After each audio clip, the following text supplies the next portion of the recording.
Welcome to the podcast. So today I'm going to elaborate on this statement: what is born of flesh is flesh, and of spirit is spirit. So I'm going to start to read to you from the Christ Letters. If you have the book, this is page 244. And so here we go. When I was on earth, I made the often repeated but yet never understood statement: what is born of the flesh is flesh, and of the spirit, spirit. I meant that some people have the natural spiritual ability to return to the original frequency of the spiritual emotional consciousness in which they were conceived, and in later years can be reborn, take on new spiritual mental awareness, and in the same spiritual frequency of vibration of conception, and thereafter live and evolve and work from it. The original frequency of spiritual emotional consciousness of conception will be the platform for the child's spiritual journey. Those conceived only of fleshly lustful desires find it difficult to perceive any truth beyond the evidence of their ears, eyes, touch, and smell. If you doubt the foregoing, pause and reflect on the undeviating principle of existence. All creation is consciousness made visible. Every living thing only thinks and acts out of that level of spiritual or ego consciousness in which they reside.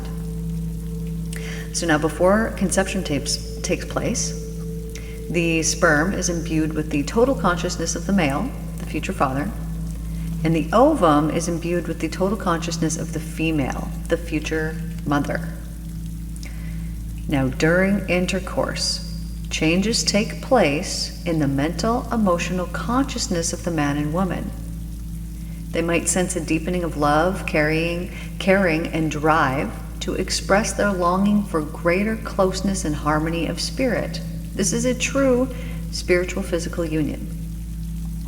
Alternatively, as their desire for union with each other changes to an ever stronger desire for self-satisfaction, this becomes an ego activity, reaping only ego reactions.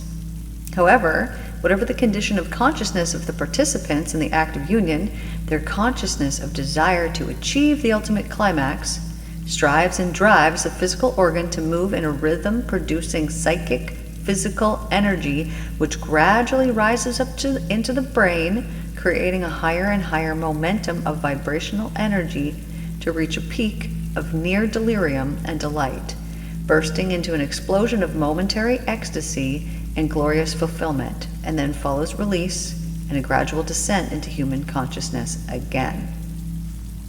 Now, at that very moment of delirium and delight, the human consciousness rises to touch the divine life force which ignites the sperm in the male and the ovum in the woman.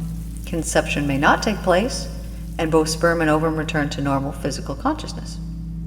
When conception does take place, the sperm penetrates the ovum and they are united in the highest vibrations of divine life. In spiritual and physical fusion, in united consciousness, they too ascend in their own moment of equilibrium and joy to become one both with the divine life itself and the human mother-father consciousness.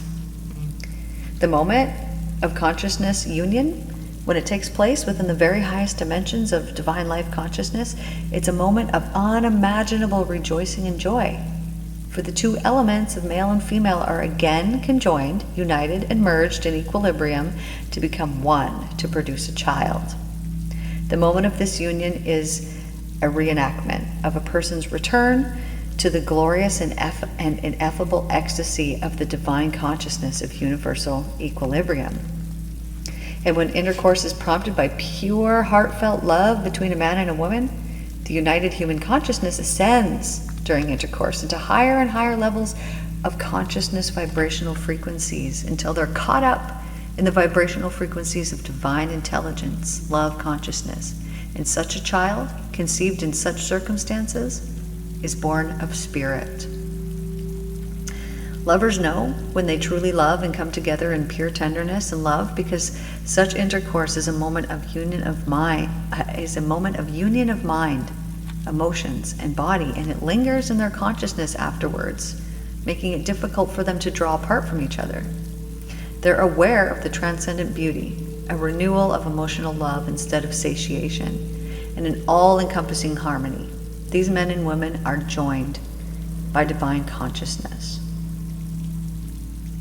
Now, sadly, their personal ego consciousness can eventually taint the love that they felt for each other and gradually and largely replace it, leaving them separated and alone, sad and emotionally and physically weakened, wondering why such a beautiful, exalted state of love could ever dwindle and die. Now, this is why it is so incredibly important for intercourse to be healthy and life-giving. It should only be undertaken in a true, heartfelt love, where the good of the loved one is more important than the good of the lover, and it should never be used to heal emotional rifts or wounds. No doubt it will give temporary sense of well-being and transcendent goodwill, since the consciousness energies will have been lifted into a higher vibrational frequency, but this is temporary alleviation of their personal consciousness. And when partners go to each other still bearing hidden resentments or critical denigrating thoughts about each other, those negative consciousness forms are transmitted into the electrical magnetic field of the partner and create a sense of inner disturbance of which the partner is not fully aware. And nevertheless, the relationship will gradually erode without either partner being fully aware of why this is happening. And this is the reason why physical attraction between partners dwindles and dies. It is destroyed by hidden negative critical thoughts and feelings which little by little affect each other on a profound and very deep level of their being. So one thing that I have found when I'm working with clients is that resentment is such a common thing between spouses, people who are together, that there is so much resentment. Now this typically comes from, somebody expressing, saying to their partner, hey, could you help me out in this way, or something like that, and maybe their partner doesn't help them out in such way, and maybe they ask again and the partner still doesn't help, and then so pretty soon they feel like, okay, my communication is not getting me what I want out of this, and so then resentments start, and they just think, well, I'm not even going to say anything because there's no point in saying anything because my partner doesn't listen anyway. And you can feel the resentment that is in that statement. And perhaps this has been you in your life at some point, because you felt that your communication was bearing no fruit, and so there was no point in communicating anymore because your partner's not listening to what you're saying. And so as you gain these resentments towards each other, or hey, I asked you to do this, you didn't do the thing, oh, you did this, you did that, these can be just little petty things over time.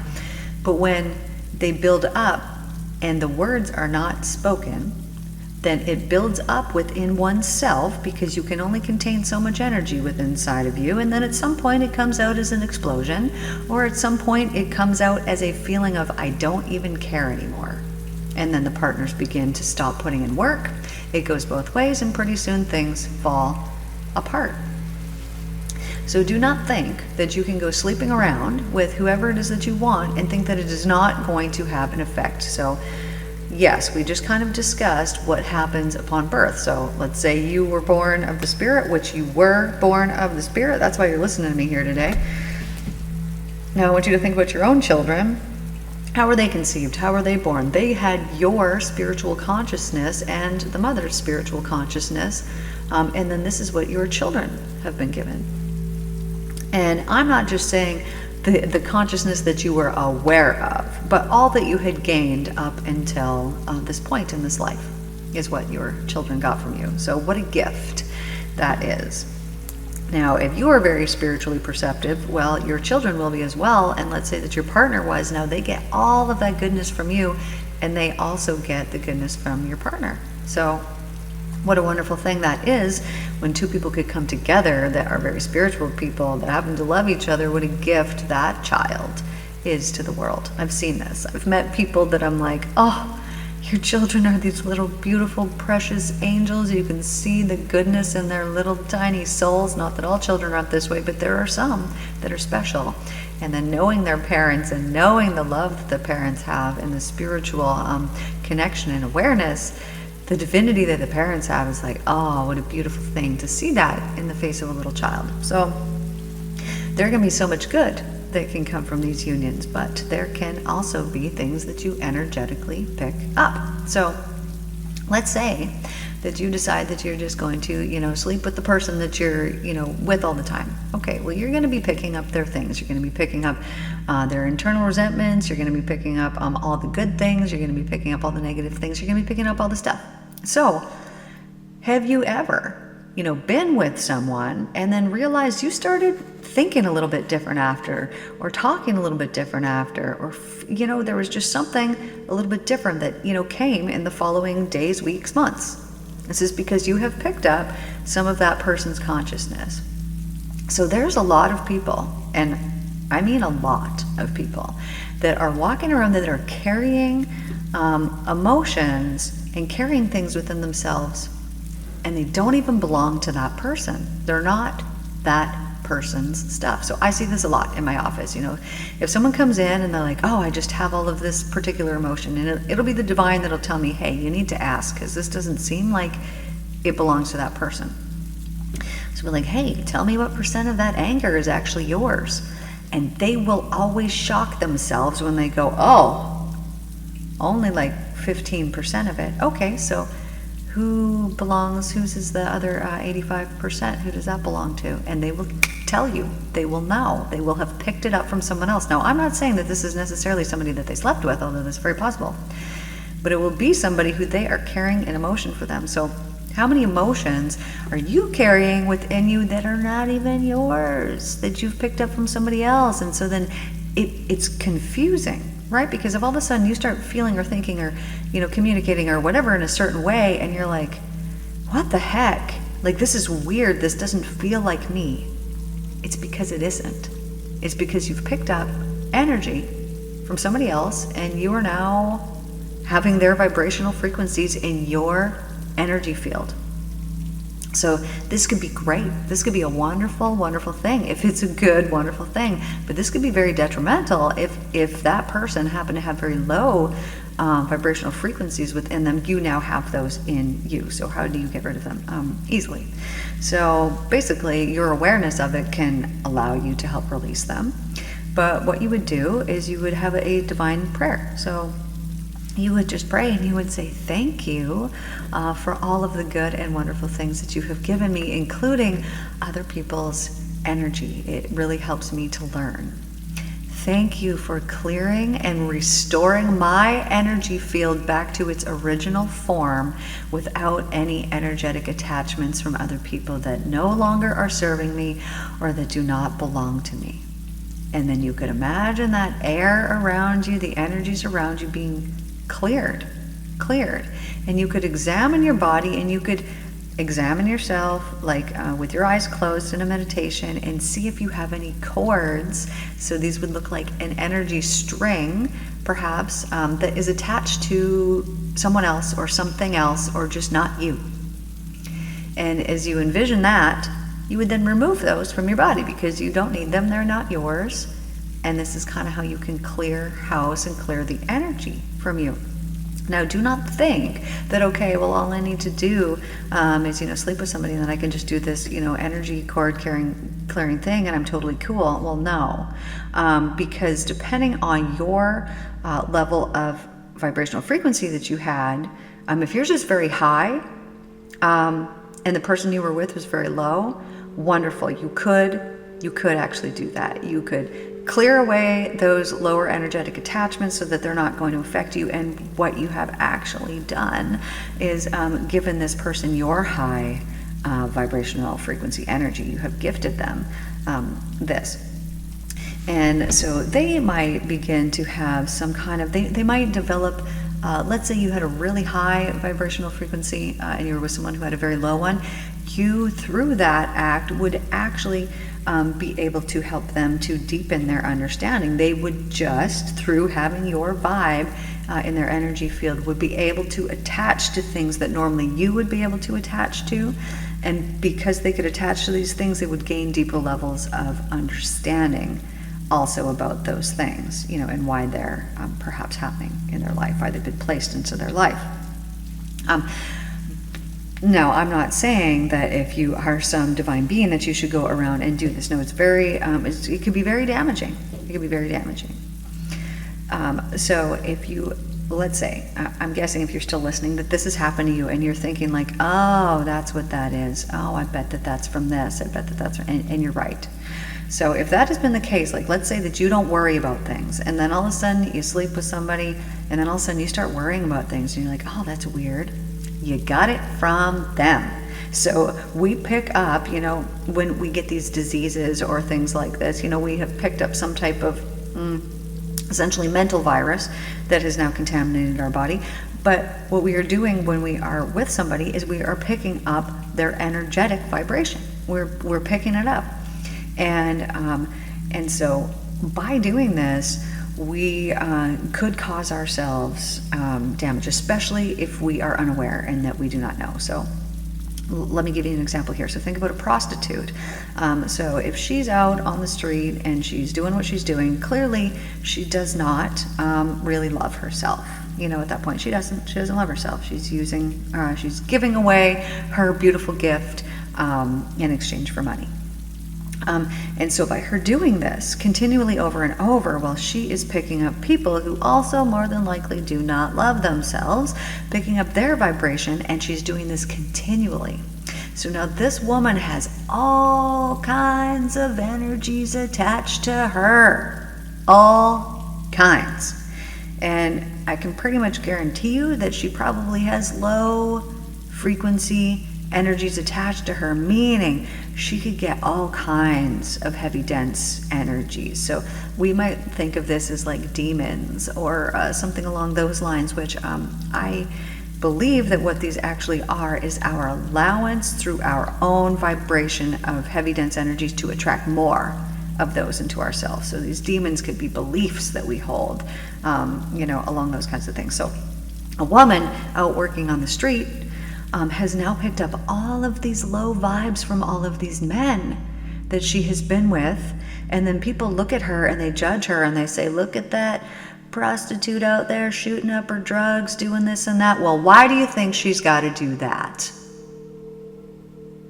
Because she's been damaged by all of those heavy, dense energies, and all of those energies are not based in love. None of them are. So she has taken the very thing that is meant to be an act of love, and she has taken it and made it the opposite of that, and it is causing her all kinds of damage. Now, what happens when the man who comes to this woman picks up all of that damage, gives her even more, and leaves, and he's got all of that damage? What is he then bringing home to his wife, if he had a wife? Now, let's say that the wife is very spiritually perceptive. She's going to know, just like how I knew. She's going to know that he has been with someone else, and she's going to know that because the energy is different, because there is now a new energetic attachment that has been introduced into the equation that's like, oh, this is new. What is this? So someone who's very perceptive energetically is going to know that something's up. She might not be able to put her finger on it, but she intuitively will know that something is up. And she's knowing this based purely on the energy that she's feeling and experiencing during the act.